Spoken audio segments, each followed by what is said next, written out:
ભાજપના સાંસદ રાજેશ ચુડાસમાએ વિરોધીઓને ખુલ્લી ધમકી આપી।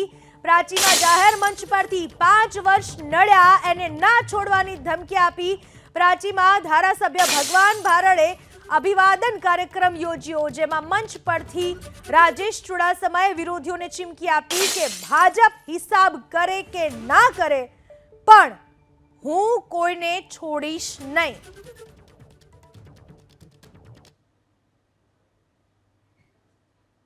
મને જ્યારે ત્રીજી વખત આ વિસ્તારની સેવા કરવાની તક મળી, આ 10 વર્ષમાં તમને જે કોઈ પણ ખાટા ઓટકાર આવ્યા હોય એ એક પણ ખાટો ઓટકાર આવનારા સમયમાં નહીં આવવા દો, ભગવાન માધવરાયની સાક્ષીએ કહું।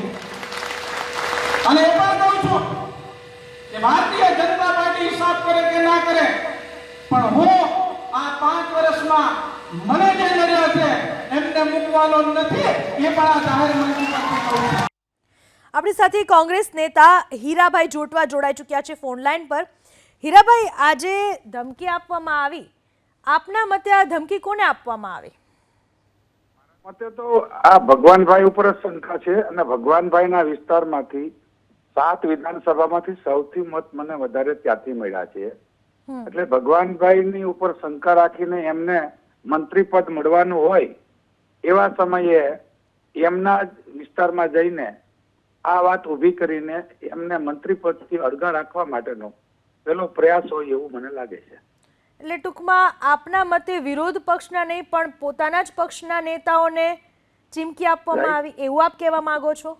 હા, બિલકુલ બિલકુલ। હમણાં જ અત્યારે હાલ તાલુકા પંચાયત પ્રમુખ બેન છે માળિયા તાલુકાના ભાજપના, એમની ઉપર અવિશ્વાસથી દરખાસ્ત લાવવામાં આવે છે।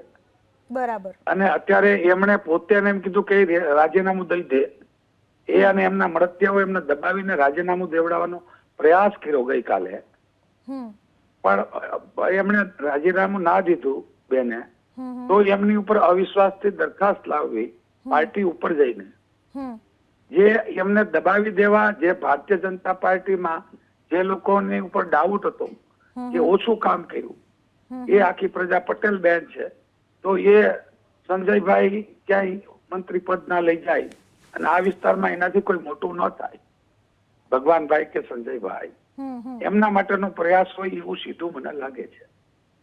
હા, એક કિનાખોરી એમણે કરી છે કોંગ્રેસના પૂર્વ પ્રમુખ માંગરોળ નગરપાલિકાના, એમને ખુલ્લેઆમ મતદાન ગણાઈ ગયા પછી એસપી સાહેબને જાહેરમાં એમ કીધું કે મોહમ્મદ હુસેન ઝાલાની ફાઇલ ખોલજો, એમને પકડાવી દેવાના છે।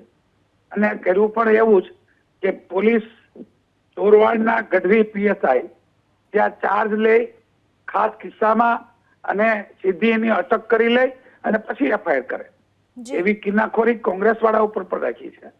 અને એવું પણ સાંભળવા મળે કે જે ડિમોલેશન ચાલુ છે અત્યારે, જો તો ઉમરેઠી હોય, ઘુસિયા હોય, એ જ્યાં જ્યાં ડિમોલેશન થાય છે ત્યાં સાંસદશ્રીના ઈશારે થાય છે એવું લોકોમાંથી મને જાણવા મળ્યું છે। અને એ આ ધમકી ઉપરથી એવું લાગે છે કે જેમણે મત ના આપ્યા હોય એનું ડિમોલેશન કરાવી નાખવાનું, મત ના આપ્યા હોય પોતાની પાર્ટીના પ્રમુખને હટાવી દેવાનું, મત ઓછા મળ્યા હોય જે વિસ્તારમાં તો એમને મંત્રી પદ મળતું હોય તો ન મળવા દેવાનું, એવું એમને શરૂ કર્યું એવું દેખાઈ આવે છે।